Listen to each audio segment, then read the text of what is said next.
ओम सभी को नमस्ते। ओम का उच्चारण नमस्ते कैलाश। नमस्ते सभी।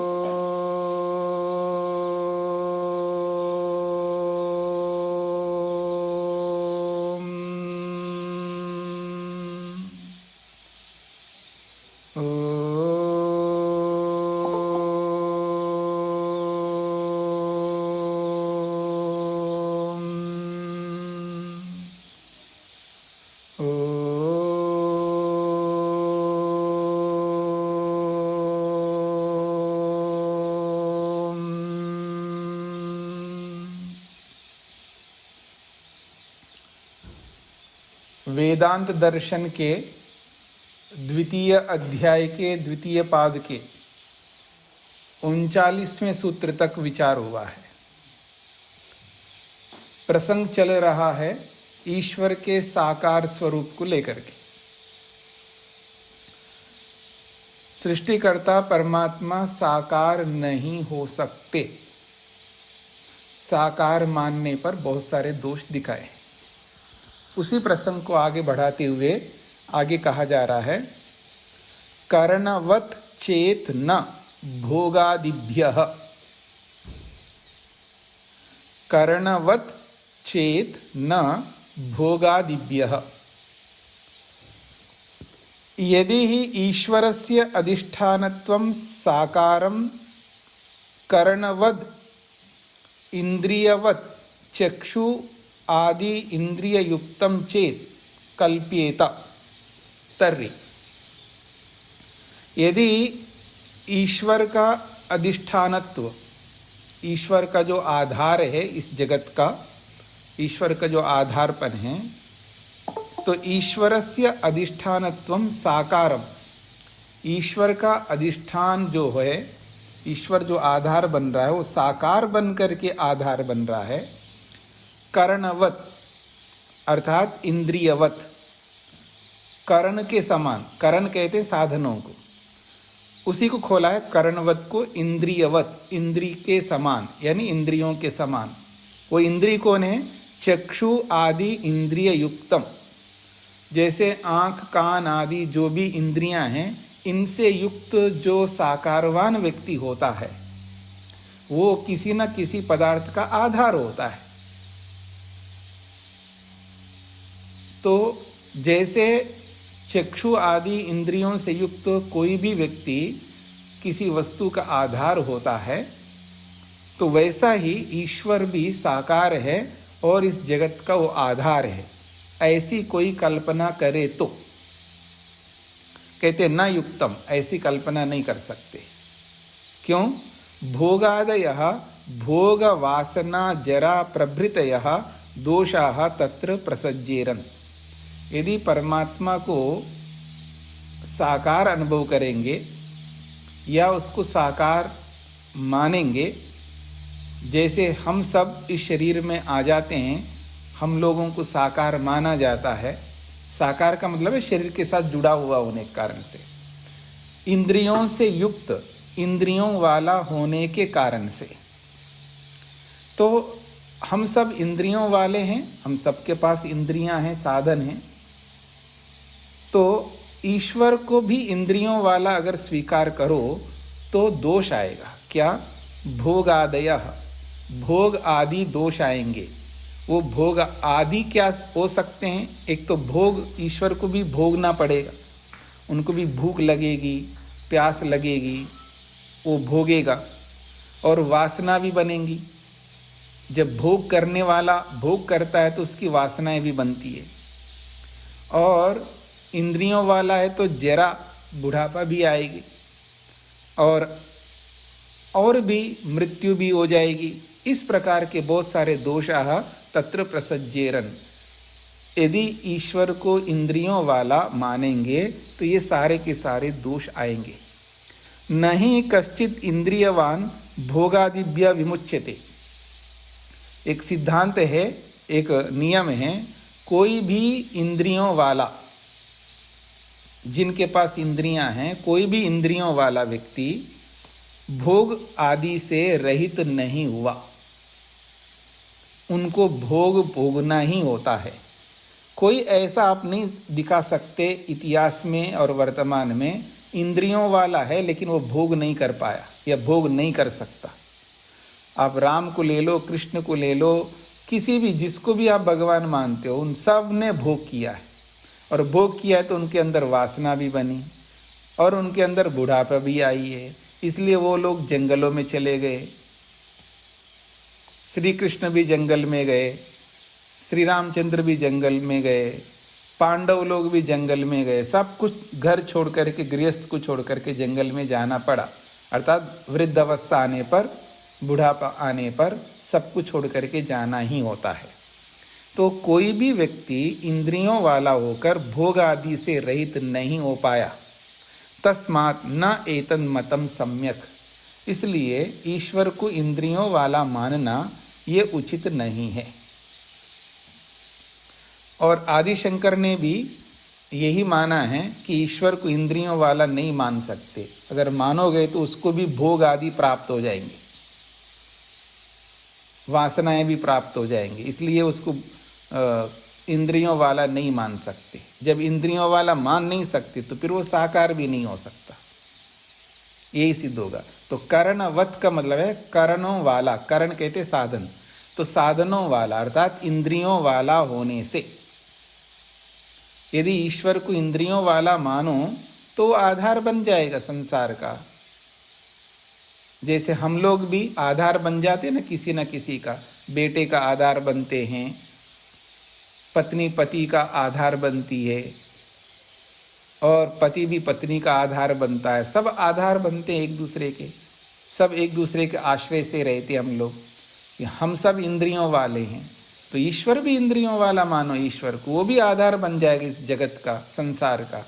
यदि ऐसा कहे तो नहीं कह सकते आप, वो इंद्रियों वाला नहीं हो सकता। क्यों? भोगादिभ्यः, भोग आदि सारे दोष आ जाएंगे, भोग, रोग, वियोग, ये सारे दोष आ जाएंगे परमात्मा में, बहुत सारे दोष आ जाएंगे इंद्रियों वाला माने तो। सूत्रार्थ, यदि परमात्मा को इंद्रियों वाला होने से, यदि परमात्मा को इंद्रियों वाला होने से,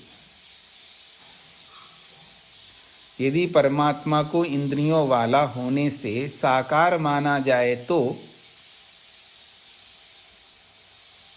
यदि परमात्मा को इंद्रियों वाला होने से, यदि परमात्मा को इंद्रियों वाला होने से साकार माना जाए तो नहीं मान सकते।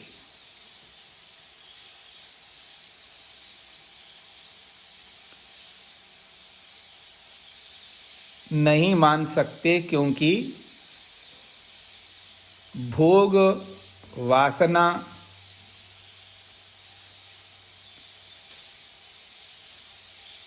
नहीं मान सकते क्योंकि भोग वासना जरा आदि दोष आ जाएंगे। भोग वासना जरा आदि दोष आ जाएंगे।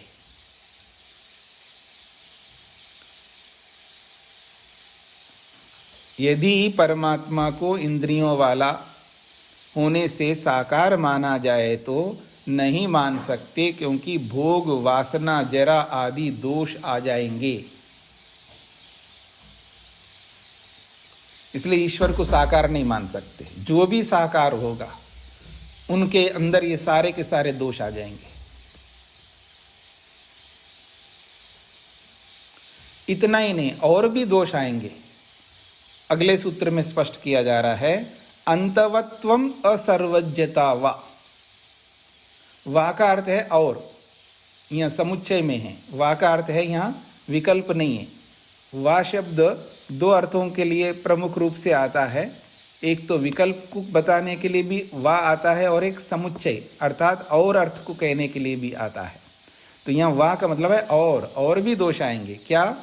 अंतवत्वम, अंतवत्वम का मतलब है अंत वाला बन जाएगा। ईश्वर समाप्त हो जाएगा। साकार जो है अंतवान होता है, समाप्त होने वाला होता है। और जो भी साकार वस्तु होती है वो सर्वज्ञ नहीं हो सकती। जितने भी साकारवान हैं, जितने भी शरीरधारी है वो सब अल्पज्य हैं, उनको पता ही नहीं है।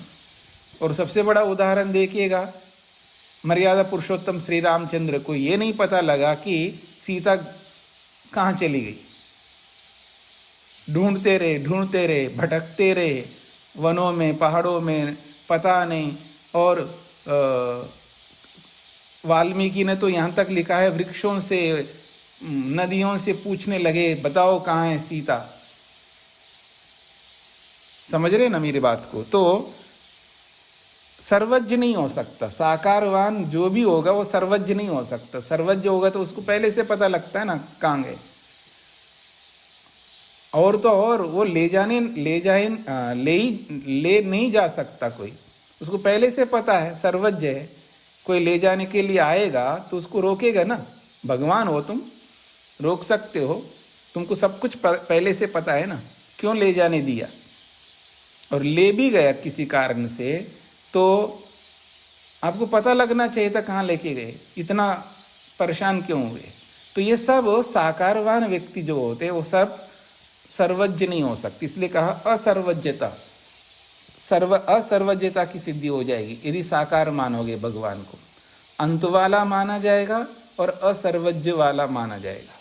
इसलिए कहते हैं ईश्वर से कर्णवत्वे, ईश्वर को इंद्रियों वाला मानने पर, कर्णवत्वे को खोला है इंद्रियवत्वे, ईश्वर को इंद्रियों वाला मानने पर अयमपि दोषः प्रसज्यते, यह भी एक और दोष आ जाएगा।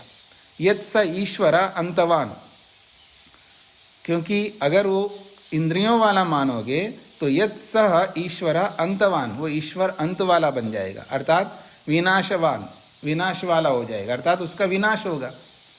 क्योंकि साकार मानोगे, इंद्रियों वाला मानोगे तो उसको नष्ट, विनाश को प्राप्त होगा, यानी शरीर को छोड़ना पड़ेगा, उसको दुख हो जाएंगे, वियोग वाला दुख।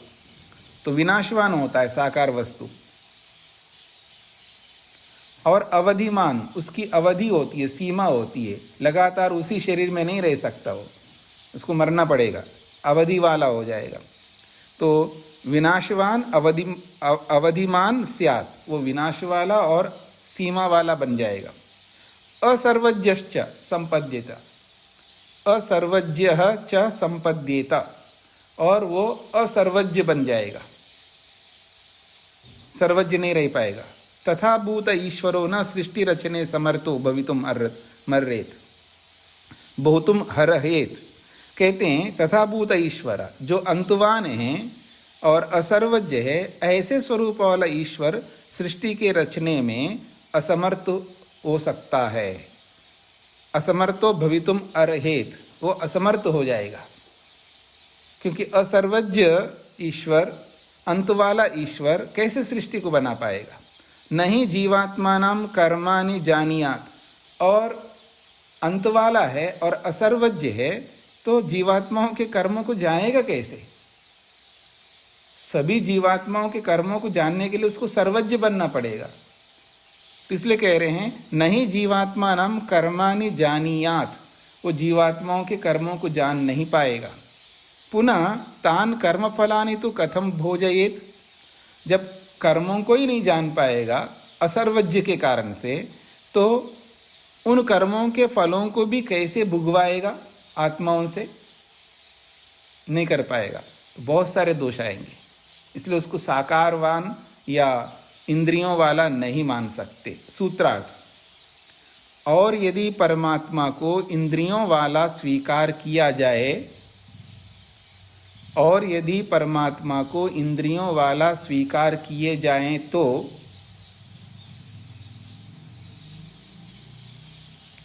और यदि परमात्मा को इंद्रियों वाला स्वीकार किया जाए तो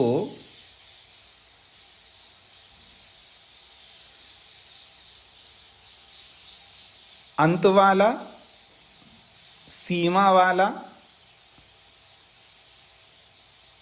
और असर्वज्ञ वाला सिद्ध हो जाएगा। यदि परमात्मा को इंद्रियों वाला स्वीकार किया जाए तो अंत वाला, सीमा वाला, असर्वज्ञ वाला सिद्ध होने लगेगा।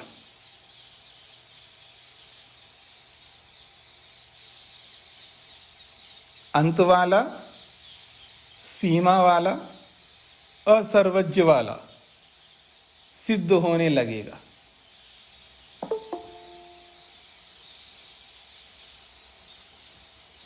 हाँ जी, आगे और भी दोष दिखाया जा रहा है। 42वां सूत्र, उत्पत्ति असंभवात। उत्पत्ति असंभवात कहते हैं यो ही इंद्रियवान भवेत स उत्पद्यते। यो ही इंद्रियवान, जो कोई भी इंद्रियों वाला होगा, स उत्पद्यते, वो उत्पन्न होता है, उसका जन्म होता है। उत्पद्यते का मतलब है जन्म होता है। हम सब इंद्रियों वाले हैं, इसलिए हम सब का जन्म होता है, शरीर के साथ संयोग होता है, जन्म होता है। तो यह ही इंद्रियवान भवेत, जो कोई भी इंद्रियों वाला होता है, स उत्पद्यते, उसका जन्म होता है। परंतु जगन निर्मातु ईश्वरस्य नास्ति खलु उत्पत्ति। अगर आप परमात्मा को इंद्रियों वाला स्वीकार करते हो तो जगत को बनाने वाले जो परमेश्वर है, जगत निर्मातु ईश्वरस्य, जगत को बनाने वाले ईश्वर की नास्तिकल उत्पत्ति, उसकी कोई उत्पत्ति हुई ही नहीं है, उत्पन्न होता ही नहीं वो। तो उसकी उत्पत्ति जो है संभवः नास्ति खलु उत्पत्ति संभवा, उसकी उत्पत्ति, उसका उत्पन्न होना संभव कभी नहीं हो सकता। तस्मात् न ईश्वर इंद्रियवान शरीरी सिद्ध्यति, इसलिए ईश्वर जो है इंद्रियों वाला नहीं हो सकता और शरीरी, शरीर में रहने वाला कभी सिद्ध नहीं हो सकता। यानी ईश्वर सृष्टिकर्ता शरीर में रहने वाला कभी सिद्ध नहीं हो पाएगा, वो शरीर में रह ही नहीं सकता। इदम सूत्रम शांकर भाष्ये जीवोत्पत्ति निषेधे व्याख्यातम। थोड़ा मिसप्रिंट है, इद्रम लिखा है, इद्रम की जगह इदम शब्द करना है, रेफ को हटाना है, इदम। इदम सूत्रम शांकर भाष्ये, इस सूत्र को शंकर के भाष्य में अर्थात शंकराचार्य ने इस सूत्र का अर्थ जीवोत्पत्ति निषेधे व्याख्यातम, जीवात्मा की उत्पत्ति को ध्यान में रख करके व्याख्या की है। जीवात्मा की उत्पत्ति के निषेध करने अर्थ में उन्होंने व्याख्या की है। तन्न उचितम, ये उचित नहीं है। प्रसंग तो परमात्मा का चल रहा है, साकार का चल रहा है, और बीच में आप जीवात्मा की उत्पत्ति का निषेध कर रहे हो इस सूत्र से, ऐसा अर्थ नहीं करना चाहिए। तो इसलिए कह रहे हैं शांकर भाष्य में जीवोत्पत्ति के निषेध को लेकर के व्याख्या की है, तन्न उचितम, वो उचित नहीं है। जीवोत्पत्ति निषेध विषयस्य, हाँ, जीवोत्पत्ति का निषेध का जो विषय आ रहा है वो आगे तीसरे पाद में, इसी दूसरे अध्याय के तीसरे पाद में आ रहा है, वहाँ बताएंगे। जीवात्मा की उत्पत्ति होती है नहीं होती है वहाँ बताएंगे, वो अलग प्रसंग है। यहाँ जीवात्मा की उत्पत्ति का प्रसंग ही नहीं है। तो इसलिए कह रहे हैं जीवोत्पत्ति निषेध विषयस्य, जीवात्मा की उत्पत्ति होती है उस विषय को लेकर के न आत्मा श्रुतेर नित्यत्वाश्च ताभ्यः, ये आगे सूत्र आ रहा है तीसरे पाद में। न आत्मा श्रुते अश्रुते नित्यत्वात्, आत्मा की उत्पत्ति नहीं होती है। न आत्मा उत्पन्न नहीं हो सकता, क्यों? अश्रुते, कहीं सुना ही नहीं जाता शास्त्रों में, कहीं शास्त्रों में ये बोला ही नहीं गया कि जीवात्मा की उत्पत्ति होती है। क्यों? नित्यत्वात्, वो जीवात्मा नित्य है, उसकी उत्पत्ति नहीं होती है। शरीर के साथ संयोग वियोग तो होता है, पर जीवात्मा उत्पन्न होता है, अभाव से भाव के रूप में आता हो या किसी उपादान कारण से बनता हो जीवात्मा, ऐसी उत्पत्ति जीवात्मा की हो ही नहीं सकती। इसलिए कह रहे हैं न आत्मा की उत्पत्ति नहीं होती है। क्यों? अश्रुते, कहीं भी शास्त्र में नहीं सुनाया गया है, कहीं भी नहीं बताया गया है कि जीवात्मा की उत्पत्ति होती है। क्यों नहीं बताया गया है? नित्यत्वात्, वो नित्य है, ये प्रसंग है वहाँ पर। तो इति उपरिष्टात् सूत्रतः प्रतिपद्यमानत्वात् तत्र साधितत्वाच्च। कहते हैं इति उपरिष्टात्, आगे जाकर के, उपरिष्टात् का मतलब है आगे जाकर के जीवात्मा की उत्पत्ति के विषय में वहाँ पर सूत्र में प्रतिपद्यमानत्वात्, वहाँ प्रतिपादित किए कारण, प्रतिपादित किया गया होने से, वहाँ वर्णन किया गया होने से, प्रतिपाद्यमानत्वात् वहाँ पर वर्णन किया जाएगा, वहाँ पर ही समझ लेना है यहाँ पर। तत्र साधितत्वाच्च, और वहीं पर उसकी सिद्धि की है कि जीवात्मा की उत्पत्ति होती नहीं है, तो वहाँ सिद्धि भी की है, वहीं पर वर्णन किया है। और ये सूत्र आगे आएगा जीवात्मा की उत्पत्ति को लेकर के। तो ऐसी स्थिति में यहाँ पर इस 42वें सूत्र को जीवात्मा के उत्पत्ति के विषय को लेकर के अर्थ करना ये उचित नहीं है शंकराचार्य का, ऐसा भाष्यकार कहना चाहते हैं, क्योंकि प्रसंग परमात्मा का है। सूत्र का अर्थ लिखिए, परमात्मा इंद्रियों वाला न होने से, परमात्मा इंद्रियों वाला न होने से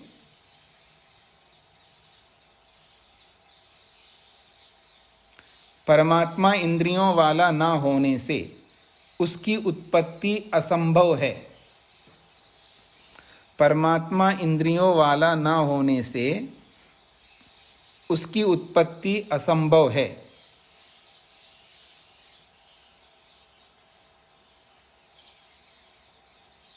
उसकी उत्पत्ति असंभव है, इसलिए वो साकार नहीं हो सकता, इसलिए वह साकार नहीं हो सकता।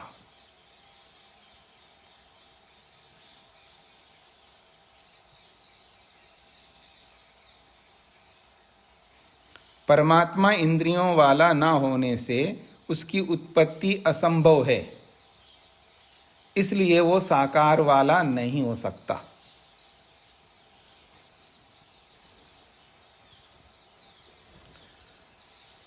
अगली बात 43वां सूत्र देखिएगा, न च कर्तुः करणम, न निषेधार्थ में है, च का अर्थ और है, कर्तु, यहाँ कर्तु का मतलब कर्म करने वाला, कर्ता, करणम का मतलब साधन। तो सूत्र के भाष्य को समझ लीजिएगा, अथ च यो ही उत्पद्यते तस्य किमपि उपादानम साधनम स्यात्। एक नियम है संसार में, अथ, अब हम ये कहना चाहते हैं, यो ही उत्पद्यते, जो कोई भी उत्पन्न होता है, तस्य किमपि उपादानम साधनम स्यात्, उसका कोई ना कोई उपादान साधन होता है, यानी उत्पन्न होने का कोई ना कोई साधन होता है। अगर कोई वस्तु बनती है तो उसका कोई ना कोई उपादान अर्थात रॉ मेटीरियल होगा, उसके बिना वो उत्पन्न नहीं हो सकती वस्तु। जो भी उत्पन्न हो रही है वस्तु, उसका कोई ना कोई साधन यानी कोई ना कोई उसका रॉ मेटीरियल होगा, उसके बिना कोई वस्तु उत्पन्न नहीं हो सकती। यस्मात् स उत्पद्येता, जिससे वो उत्पन्न होता है, यस्मात् स उत्पद्येता, जिससे वो उत्पन्न होता है, वो उपादान कारण होना चाहिए। परंतु न च कर्तु करणम साधनम उपादान रूपम भवति, लेकिन यहाँ जो कर्ता परमात्मा है, सृष्टिकर्ता, इसका कोई कारण, इसका कोई साधन, इसका कोई उपादान रूप वस्तु नास्ति, नहीं है। न च कर्तु, ये ना जो है अंत में जोड़ना है, कर्तु कर्ता परमात्मा का, करणम अर्थात साधनम अर्थात उपादान रूपम नास्ति या न भवति, नहीं है। तो उस कर्ता, जगत कर्ता परमात्मा का कोई कारण अर्थात कोई साधन या कोई उपादान कारण कोई भी न भवति, नहीं है। क्यों नहीं है? कार्यस्य एव उपादानम भवति, जो कार्य वस्तु होती है उसी का ही तो उपादान कारण होता है।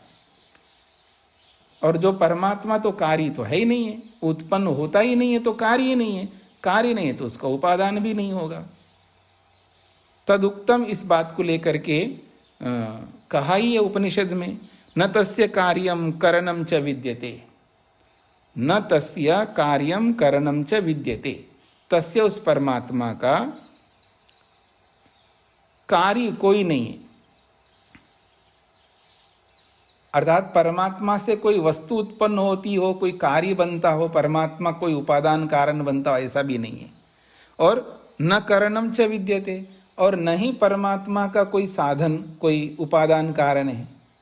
दो बातें कही, परमात्मा भी किसी का उपादान कारण नहीं है और परमात्मा कोई उपादान कारण भी नहीं है। दो बातें हैं। उपादान का मतलब है रॉ मटेरियल।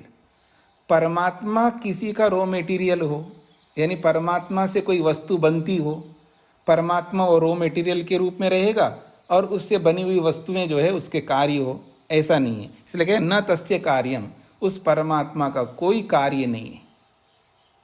एक बात। दूसरी बात, न च करणम च विद्यते, और न ही परमात्मा को कोई करण, साधन अर्थात उपादान है। परमात्मा जिससे बना हो, परमात्मा का भी कोई रॉ मटेरियल हो, ऐसा भी नहीं है। दोनों बातें कही, ये उपनिषद में स्पष्ट कही है, श्वेताश्वतर उपनिषद में। सूत्र का अर्थ, न च कर्तु करणम, परमात्मा सृष्टिकर्ता होने से, परमात्मा सृष्टिकर्ता होने से, परमात्मा सृष्टिकर्ता होने से उसका कोई उपादान कारण नहीं हो सकता। परमात्मा सृष्टिकर्ता होने से उसका कोई उपादान कारण नहीं हो सकता। परमात्मा सृष्टिकर्ता होने से उसका कोई उपादान कारण नहीं हो सकता, क्योंकि कार्य का ही उपादान होता है। क्योंकि कार्य का ही उपादान होता है।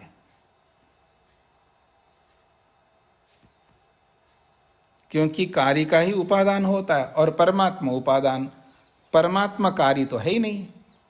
ठीक है जी, परमात्मा कार्य होगा तभी तो उपादान होगा, क्योंकि कार्य का ही उपादान होता है और परमात्मा कार्य नहीं है, इसलिए उसका उपादान नहीं होगा। इसका ही अभिप्राय है।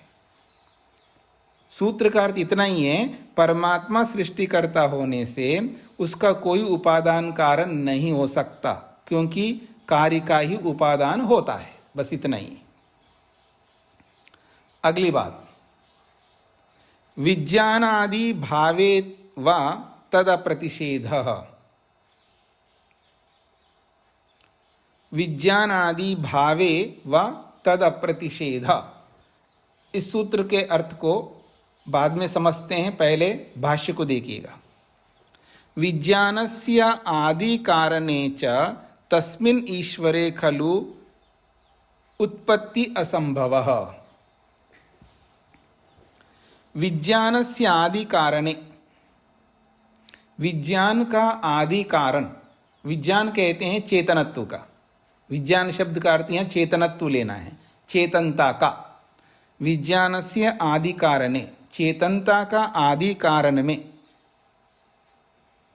अर्थात उसी को खोला, तस्मिन् ईश्वरे खलु उत्पत्ति असंभव। उस ईश्वर के विषय में उत्पत्ति का मानना, यानी ईश्वर उत्पन्न होता है ऐसा मानना असंभव है। क्यों असंभव है? यो ही विज्ञान मात्रस्य आदि प्रवर्तक, जो भी चेतनत्व का आदि प्रवर्तक है, अर्थात चेतनत्व को उत्पन्न करने वाला कोई कारण होगा, कह तद उत्पादेत, वो कहाँ से उत्पन्न करेगा?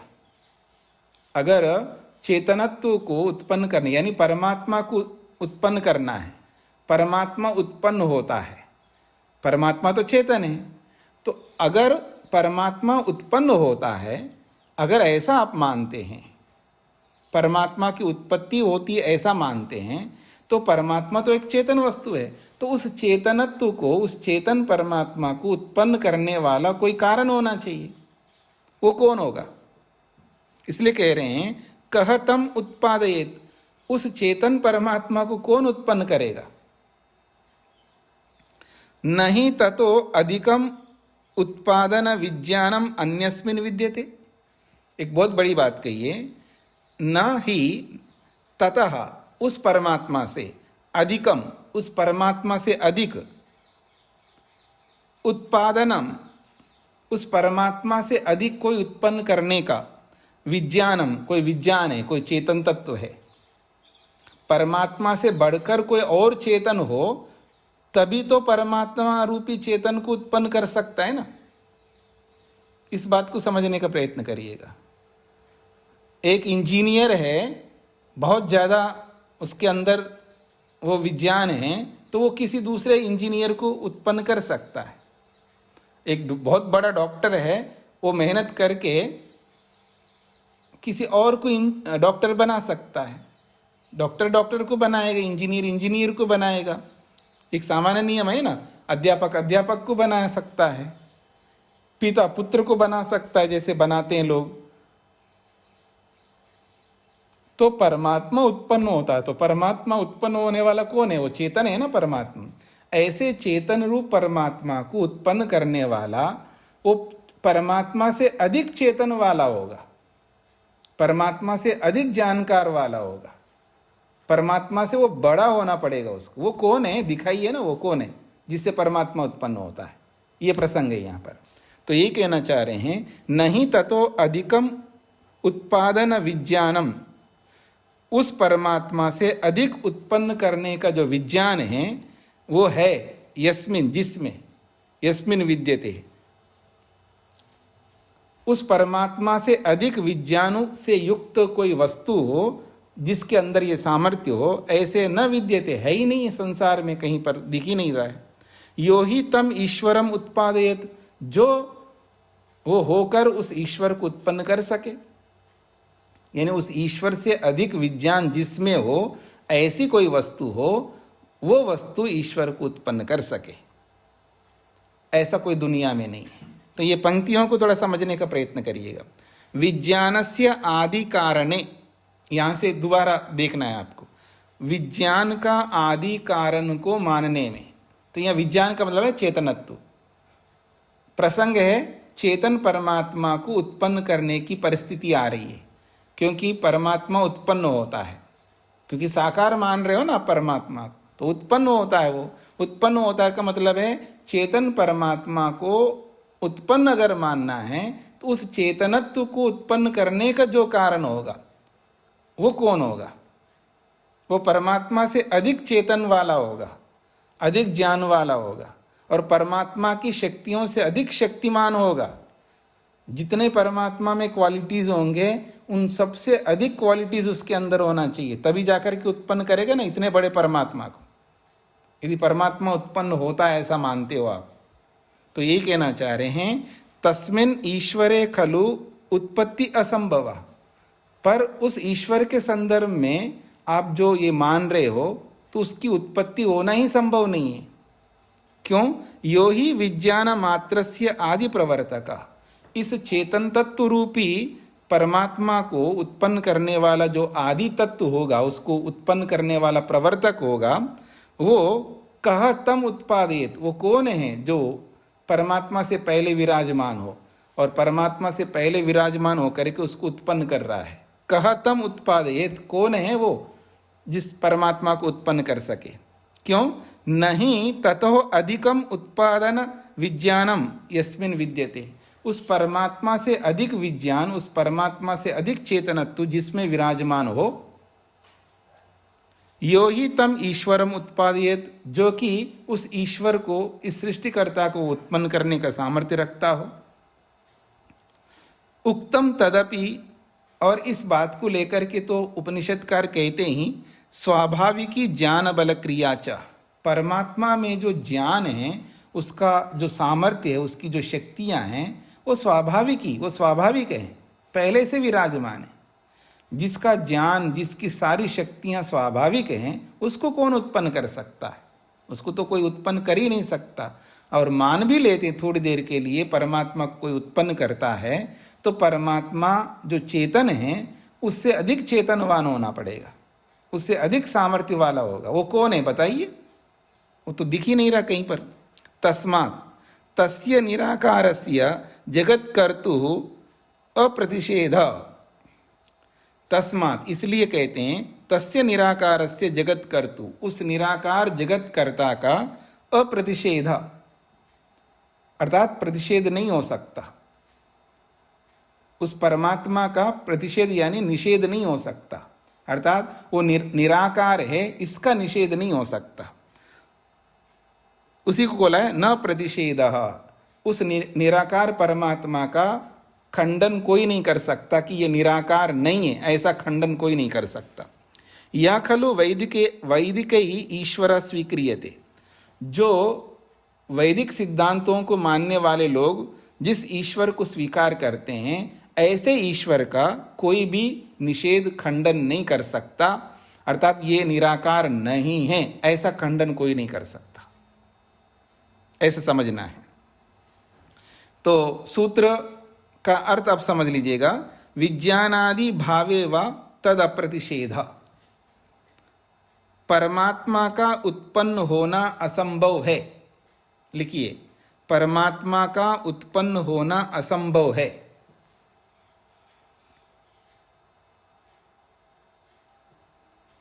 परमात्मा का उत्पन्न होना असंभव है। परमात्मा का उत्पन्न होना असंभव है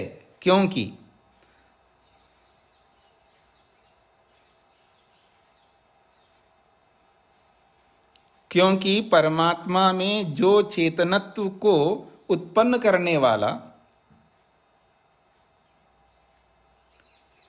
क्योंकि परमात्मा में जो चेतनत्व को उत्पन्न करने वाला,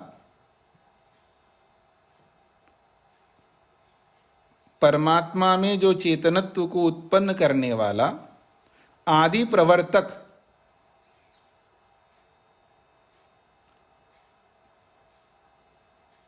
परमात्मा में जो चेतनत्व को उत्पन्न करने वाला आदि प्रवर्तक कोई हो तो बताइए।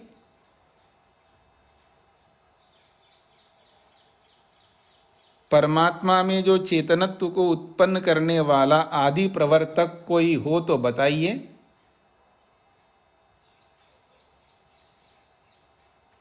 ऐसा कोई नहीं है, ऐसा कोई नहीं है।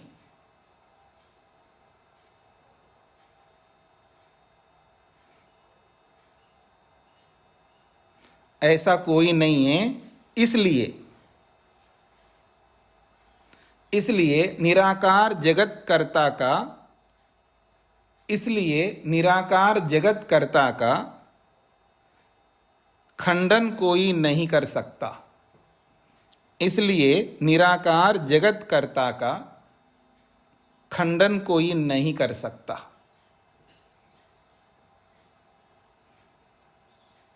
इसलिए निराकार जगत कर्ता का खंडन कोई नहीं कर सकता।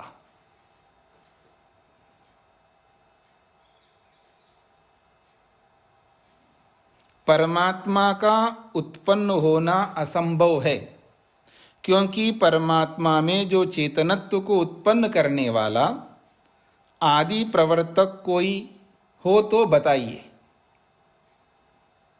ऐसा कोई नहीं है। इसलिए निराकार जगत कर्ता का खंडन कोई नहीं कर सकता।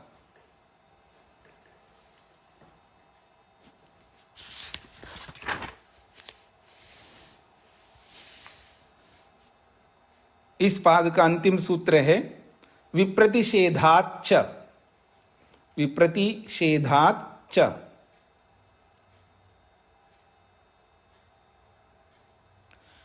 तो बहुत सारे सिद्धांतों को लेकर के स्पष्ट किया है और बहुत सारे मत आए हैं हमारे सामने। क्षणिकवाद है, विज्ञानवाद है, शून्यवाद है, साकारवाद है, अनीश्वरवाद है, बहुत सारे वाद हैं जो अभी पीछे बताए थे। इस दूसरे पाद में, दूसरे अध्याय के दूसरे पाद में बहुत सारे वाद, बहुत सारे मत आए थे। अनीश्वरवाद, ईश्वर को ना मानने वाला वाद, शून्यवाद, विज्ञानवाद, क्षणिकवाद, ये सब आए हैं। तो ये सब विप्रतिषेध हैं, अर्थात ये अलग अलग मत हैं। तो कहते हैं विभिन्नस्य प्रतिषेधो विप्रतिषेध। विप्रतिषेध शब्द का अर्थ बता रहे हैं भाष्यकार। विप्रतिषेध किसको कहते हैं? कहते हैं विभिन्नस्य प्रतिषेध, अलग अलग मतों का जो निषेध है उसको विप्रतिषेध कहते हैं। विप्रतिषेध का अर्थ है अलग अलग मतों का निषेध, इसको कहते हैं विप्रतिषेध। वेदोक्ताद ईश्वराद विभिन्नस्य विभिन्न धर्मकस्य ईश्वरस्य साकारस्य प्रतिषेधः क्रियते। देखिएगा, महर्षि वेदव्यास ने अंत में एक छोटे से शब्द से सबका खंडन कर दिया।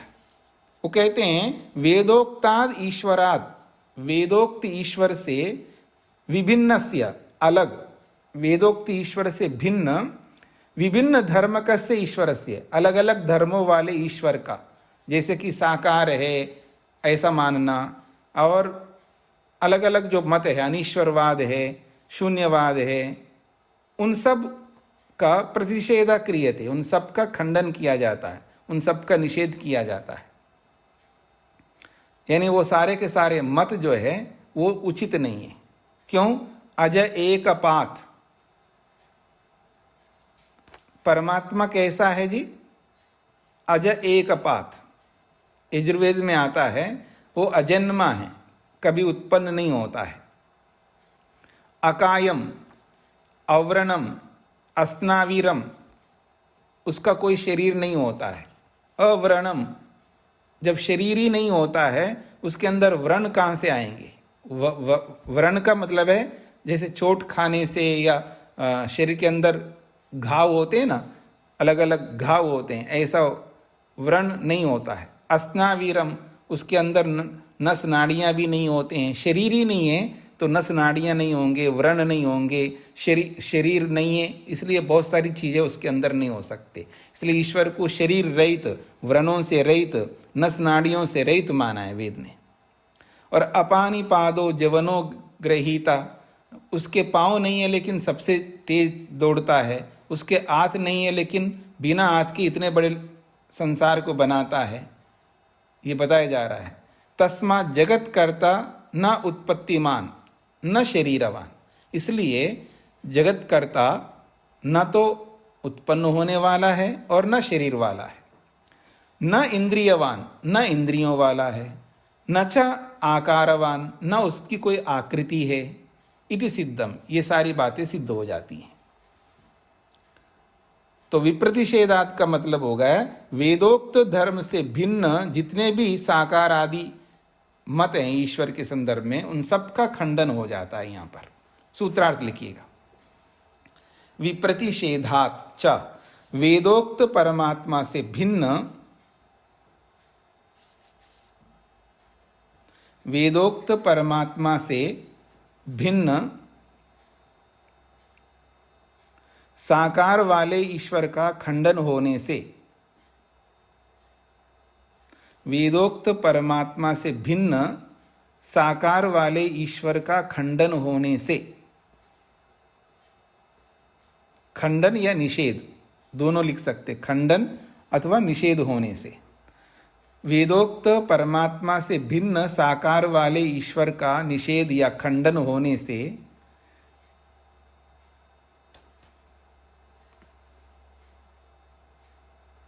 आकारवान परमात्मा नहीं हो सकता, आकारवान परमात्मा नहीं हो सकता। वेदोक्त परमात्मा से भिन्न साकार वाले ईश्वर का खंडन होने से आकारवान परमात्मा नहीं हो सकता।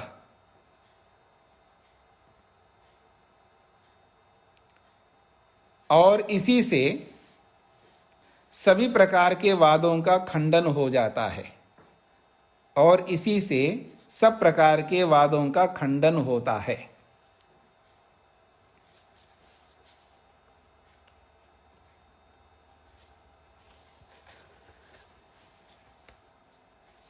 हाँ जी, तो आप में से कुछ लोगों ने हाथ खड़ा किया है, तो क्या प्रश्न है तमन्ना जी?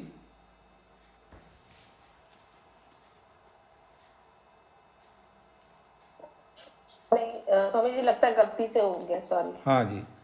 और श्वेता जी का क्या प्रश्न है?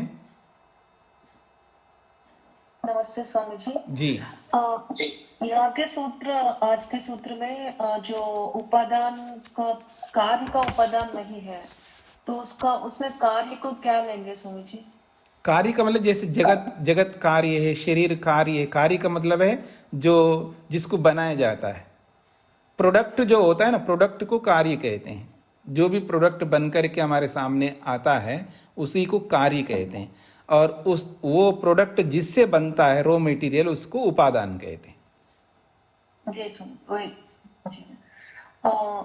और कल के क्लास में, कल के पिछले क्लासों में स्वामी जी, उसमें एक आता है कि जब लाइक सृष्टि बनता है, मतलब जो भी कैसे पूछूं,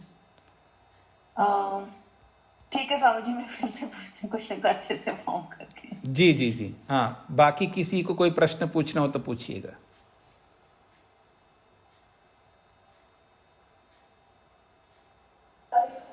स्वामी जी, ये क्या खंडन ही चलता रहेगा पूरे वेदांत दर्शन में? नहीं नहीं नहीं, ऐसा नहीं है। प्रारंभ में ईश्वर के अलग अलग गुणों को लेकर के बोला था। ईश्वर को प्राण भी कहते हैं, ईश्वर को आकाश भी कहते हैं, ईश्वर को वायु भी कहते हैं। ऐसे बहुत सारे सिद्धांत आए थे ना, ईश्वर के अलग अलग नामों को लेकर के समझाया है। पर प्रसंग जो चला है कि सृष्टि की उत्पत्ति अपने आप होती है या कोई करता है, तो ये इस बात को लेकर के जब प्रसंग चला तब यहाँ खंडन का स्वरूप आया है कि अपने आप सृष्टि नहीं बनती है, उसको कोई बनाने वाला निमित्त कारण होता है। और उसी श्रृंखला में अनीश्वरवाद, साकारवाद, शून्यवाद, क्षणिकवाद, अभाववाद, ये सब बातें आई थी, उनका खंडन किया है। जी धन्यवाद। हाँ जी, रूप जी क्या प्रश्न है? जी प्रणाम स्वामी जी। स्वामी जी, मैं पूछ रहा था कि वो जो आपका विभूतिपाद की वो व्याख्या जो वैदिक चैनल पे आती थी, वो स्वामी जी अभी तक आई नहीं है यूट्यूब पे। अभी आ जाएगा जी, वो सब यूट्यूब में डाला जा रहा है, वो आएगा। अभी कौन सी संख्या चल रही है योग दर्शन की, यहाँ वानप्रसादक आश्रम की ओर से जो रिलीज किया जा रहा है रोज एक एक एपिसोड, वहाँ उसमें आपको मिल जाएगा। पूरा योग दर्शन को उस पर अपलोड किया जा रहा है, तो वो आ जाएगा, यूट्यूब में डाला जा रहा है। जी जी बिल्कुल आएगा। जी धन्यवाद स्वामी जी जी। हाँ, प्रद्युम्न सिंह जी बोलिए, क्या प्रश्न है?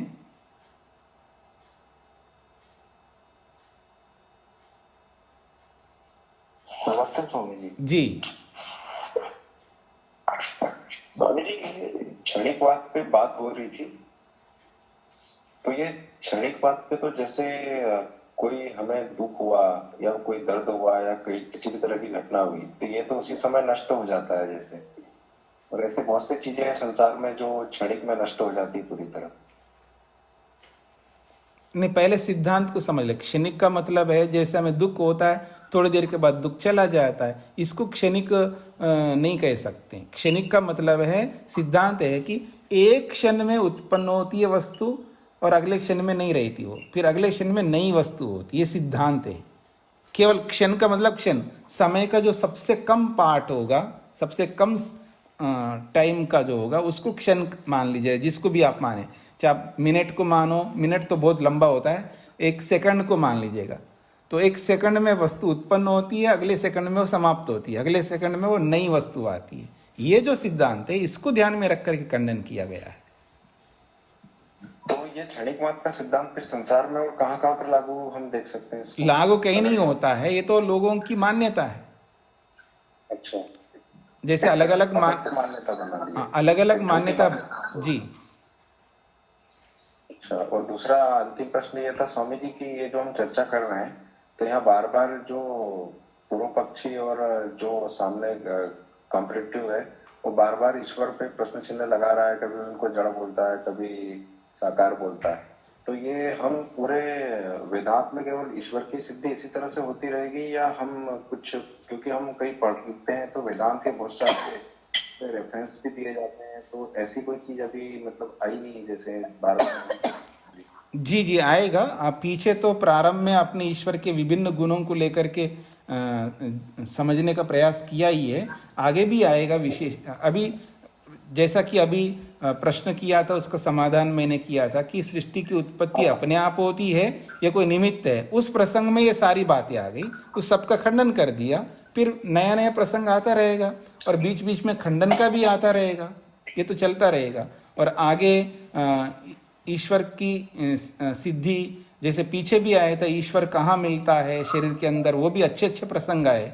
और आगे भी प्रसंग आएंगे कि जो हम कर्म करते हैं वो कर्म कौन सा कर्म है जो निष्काम कर्म बन सकता है और कौन सा कर्म है जो सकाम बन सकता है। ऐसे भी बहुत अच्छे अच्छे विषय आएंगे आगे जा करके। जी तो स्वामी जी, ये आपने जो उपनिषद पे कक्षाएं चलाई थी, तो जो हमारा वानप्रस्थ का यूट्यूब चैनल है उसमें जो आपके उपनिषदों के प्लेलिस्ट में जो वीडियोस हैं वही हैं क्या, उसी कक्षा के बारे में? हाँ जी, हाँ जी, हाँ जी, बिल्कुल वही है। तो पूरे एकादश उपनिषद है या कम है उससे? वो नहीं, वो उसमें चढ़ाना हो, उसमें चढ़ाते हैं ना, तो वो चढ़ाते रहते हैं, तो धीरे धीरे करके आपको सभी उपनिषदों को आ जाएगा, 11 उपनिषदों का वहां पर आ जाएगा। ऐसे ही पूरा सांख्य दर्शन मेरा पढ़ाया हुआ है वो भी आ रहा है, तो वो भी आएगा। और ऐसे ही योग दर्शन का भी पूरा मैंने जो पढ़ाया है वो 900 एपिसोड होंगे, वो सब एक एक करके धीरे धीरे उसमें आता जाएगा। जी, परोपकारी के जो पुराने आपके योग दर्शन के एपिसोड हैं वह तो आधे ही उपलब्ध थे पहले भी। हाँ जी, उसके आगे के एपिसोड जो है ना यहाँ पर मिल जाएंगे आपको। ठीक है स्वामी जी, धन्यवाद। जी जी। हाँ, राजकुमार जी क्या प्रश्न है? हाँ, क्या माता जी क्या प्रश्न है आपका? शकुंतला जी। पूज्य स्वामी जी, मैं ये कह रही थी कि जितने भी ये वाद को कह के और उसका स्पष्टीकरण कर रहे हैं, सिर्फ उसी बात को सिद्ध करने के लिए ना, जैसे ईश्वर निराकार है, उसी बात को उन्होंने बार बार ये जो वेद का सबका जो दृष्टांत दे रहे हैं, जो बता रहे हैं, यही बात के लिए ना? जी जी जी। ईश्वर निराकार है, इस वेद भी यही कहता है, ये भी यही कहते हैं, ये भी यही कहते हैं, इसी बात को बता के बता रहे हैं ना जी? जी बिल्कुल ऐसा ही बता रहे जी। धन्यवाद जी। स्वामी जी, कब से शुरू हो रहा है? कौन सा? माता जी, शुरू नहीं हो रहा है। मैंने ये कहा है जो योग दर्शन के क्लासेस पहले हुए हैं उनको उसमें यूट्यूब में चढ़ाया जा रहा है, तो वो आप सुनते जाएंगे, आगे आगे मिलते जाएंगे, वो चढ़ाते रहेंगे यूट्यूब में, आपको पूरा योग दर्शन यूट्यूब में सुन सकते हैं। ये बात हो रही है। तो किसी समय भी सुन सकते हैं? हाँ जी, हाँ जी, हाँ जी, हाँ जी। आप यूट्यूब में जाकर के उसमें वानप्रस्थ साधक आश्रम का जो चैनल बना हुआ है उसमें जाके उसमें प्लेलिस्ट खोल करके फिर उसमें जो योग दर्शन है उसको खोल करके आप कभी भी सुन सकते हैं। जी धन्यवाद स्वामी जी। स्वामी जी, एक प्रश्न मन में उठता है कि ये पूर्व पक्षी और सिद्धांत पक्ष जो है ये वास्तविकता में कोई चरित्र है या खुद ही सत्यार्थ प्रकाश की तरह से प्रश्न खड़े किए गए? हाँ जी, प्रश्न सत्यार्थ प्रकाश की तरह प्रश्न खड़े किए जाते हैं और पात्र भी होते हैं। नहीं, इस वेदांत दर्शन में? हाँ जी, यहाँ पर सभी शास्त्रों में ऐसा ही होता है। एक तो समझाने के लिए प्रश्न खड़ा करते हैं और समाधान करते हैं, और उस समय जो जो प्रचलन में जो होते हैं उनको ध्यान में रख करके भी बोल सकते हैं। जी धन्यवाद। जी जी। नमस्ते स्वामी जी। जी बोलिए। स्वामी जी, कल के कक्षा में या पिछले कक्षा में कहा गया कि वस्तु है तो नॉलेज है, राइट? मतलब कोई भी वस्तु है, अगर नहीं है तो नॉलेज भी नहीं है उसके बारे में। जी। तो अगर हम यही बात को रखेंगे तो प्रलय होने के बाद जो मैटर है, जी, तो मैटर है तभी भगवान को भी नॉलेज है कि सृष्टि को कैसे बनाना है, राइट? जी। क्या समझ सकते हैं? हाँ जी, हाँ जी। मतलब आप इस तरह समझ लीजिएगा, एक तो प्रकट है और एक अप्रकट है। पर अप्रकट रहे यानी विजिबिलिटी है या अनविजिबिलिटी है, दोनों स्थितियों में तो वस्तु तो विद्यमान है ना, केवल दिखाई देना दिखाई ना देना की स्थिति हो रही है, लेकिन अगर कोई वस्तु है तो उसका ज्ञान भी होगा। अच्छा ठीक है स्वामी जी, यही पूछना था कि मेरा थिंकिंग करेक्ट है कि नहीं। जी बिल्कुल बिल्कुल जी। तो और किसी कोई प्रश्न है? स्नेहा जी पूछिए, क्या प्रश्न है? नमस्ते स्वामी जी। स्वामी जी ये क्या जो प्रश्न जैसे मधु बहन जी ने पूछा कि ये स्वामी ब्रह्ममुनि जी के सामने प्रश्न आए या ऐसे लिखे गए या वेद व्यास जी के उनके द्वारा लिखे गए या उनके सामने ऐसे प्रश्न आए? देखिए भाष्य जो होता है वो सूत्र के अनुसार होता है, तो सूत्रों में ये प्रश्न आ रहे हैं और सूत्रों में ये समाधान किया जा रहा है, तो वो उसी प्रश्न और समाधान को भाष्यकार अपनी ओर से अपने शब्दों में लिखता है। और उदाहरण जो दिए जाते हैं वो उदाहरण भाष्यकार अपने अपने ढंग से देते हैं। कोई घड़े का उदाहरण दे रहा है तो कोई कपड़े का उदाहरण दे सकता, कोई मकान का उदाहरण दे सकता, और मेरे जैसा आदमी आपके आजकल के खाए जाने वाले गोंद के लड्डुओं को लेकर के दे सकता है। इस तरह का उदाहरण तो हम स्वयं क्रिएट करते हैं, हम अपने हिसाब से देते हैं, लेकिन प्रश्न जो है मूल वही होते हैं जो सूत्रों में होता है। उस प्रश्न को समझाने के लिए भाष्यकार अपने शब्दों में समझाता है। जी धन्यवाद स्वामी जी। जी जी, क्योंकि सूत्र भी प्रश्न के रूप में है और सूत्र उत्तर के रूप में भी है, और कोई कोई सूत्र पूरा प्रश्न के रूप में होता है, उसके बाद पूरा सूत्र जवाब उत्तर के रूप में होता है, और बहुत सारे सूत्र ऐसे भी है ना, आधा सूत्र प्रश्न के रूप में होता है और आधा सूत्र जो है उत्तर के रूप में होता है। इस प्रकार से जी स्वामी जी, इसी तरह ये सारे जो सूत्र हैं वेदांत दर्शन के, वो तो ऋषि व्यासदेव जी के लिखे हुए हैं ना? जी सारे सूत्र उन्हीं के लिखे हुए हैं, भाष्य चाहे कोई भी कर ले। हाँ जी, हाँ कोई भी कर सकता है। जी जी बिल्कुल बिल्कुल जी। धन्यवाद स्वामी जी। तो इसको यहीं पर विराम देते हैं जी। ओम शांति शांति शांति।